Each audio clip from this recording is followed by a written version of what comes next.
Excellencies, Ambassador Diop, Chief of Staff of the African Union, Ms. Rebecca Nyadeng Demabior, the Vice President of South Sudan, Ms. Kate Hampton, Chief Executive Officer, Children Investment Foundation, Ms. of course, Aya Chebi, African Union Commission Envoy on Youth, distinguished speakers, dear youth of Africa gathered here today.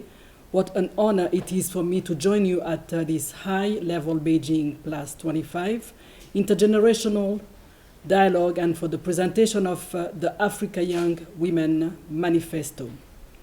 Today's event could not be more significant as it not only commemorates the International Day for the Elimination of Violence Against Women, but it also takes place during the Africa Youth Month. I commend the African Union Office of the Youth Envoy for bringing together innovative and brilliant minds unbound by age and for producing this manifesto. The 10 demands spelled out in this unmistakable affirmation on the part of African young women to secure a real change highlights the universal principles of equality and non-discrimination and should be clearly integrated within our society and our communities. We can no longer ignore the existing gaps to improve the health and socioeconomic indicators of our continent, gaps that slow down the meaningful engagement of our promising young minds towards contributing to all political, social, and economic processes. Distinguished guests, critical areas of concern that put African young women and girls at a disadvantage continue to be linked to poverty, inequality of economic opportunity, as well as exclusion from decision-making. It is disheartening to observe that the deep-seated negative traditional and cultural practices, including negative social norms, still persist to this day in some of our countries. A recent UN study found out that half of the world's men and women feel that men make better political leaders and that men have more rights to a job when jobs are scarce, while over 40% feel that men make better business executives. And in the 13 countries included in this study in Africa, the level of bias is even higher. As a mother and grandmother young at heart, I feel you. I feel that this dialogue today is not only timely, it is essential. We need inspiration from you, the youth, to dismantle these detrimental beliefs and norms. And we must also challenge the fact that gender equality is yet to be achieved.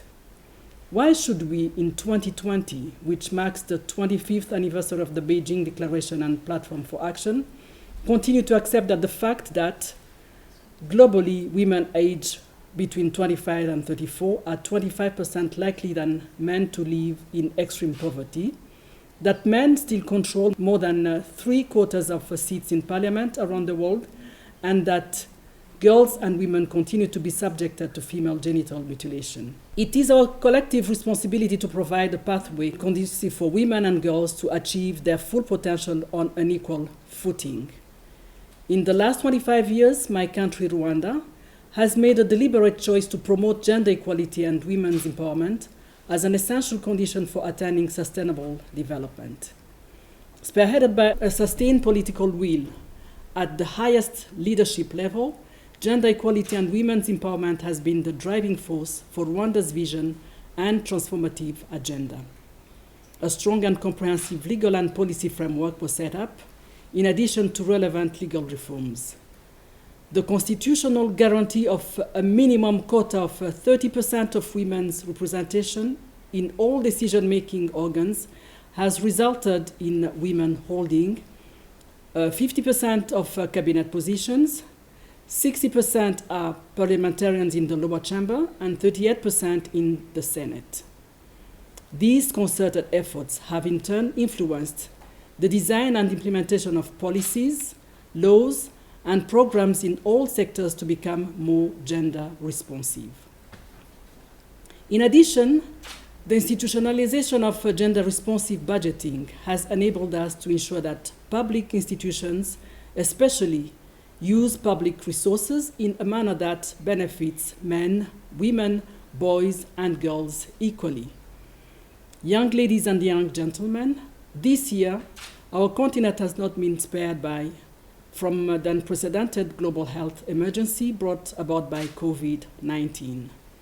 I want at this juncture to congratulate the Office of the Youth Envoy and African Youth Front on Coronavirus for their tireless work during 2020 to produce the Africa Youth Lead policy paper, a recovery roadmap on COVID-19.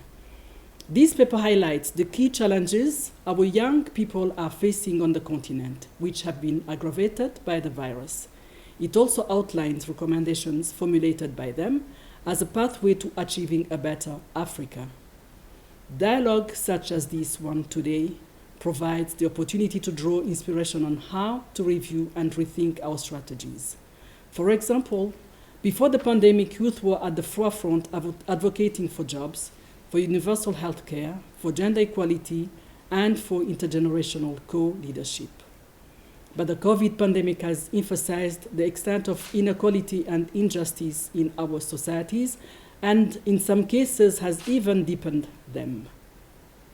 Through Rwanda's experience, we have learned that you have what it takes to accelerate the advancement of gender equality.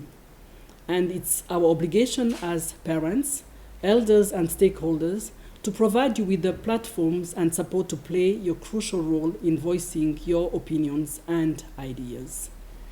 At continental level, the African Union, under the leadership of His Excellency Musa Faki Mahamat, has placed gender and youth issues at the heart of its priorities, thus allowing you room to trace your future and challenge social norms that influence gender progress in each of your countries by fully participating in national development. In Rwanda's case, the National Strategy for Transformation has integrated as one of its critical components a national skills development and employment promotion strategy. And it has mandated the Rwanda Development Board to provide effective oversight and coordination in the skills development and employment promotion of our young population, with a view to promote capacity development strategies and action to respond to public and private sector needs, thus addressing the issue of youth unemployment. In addition, through our youth mainstreaming public policy, youth participation is promoted and has been essential to our success. Almost 45% of public servants are under the age of 35, and 79% are under the age of 45. In addition, 38% of public servants under the age of 30 are young women.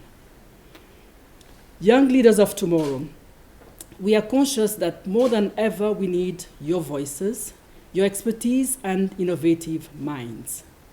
We need you to advocate and promote financing for response and prevention initiatives, to leverage available technology, and to continue and initiate new dialogues as means to educate, shift mindsets, and disseminate potentially life-saving information, including relevant laws and rights.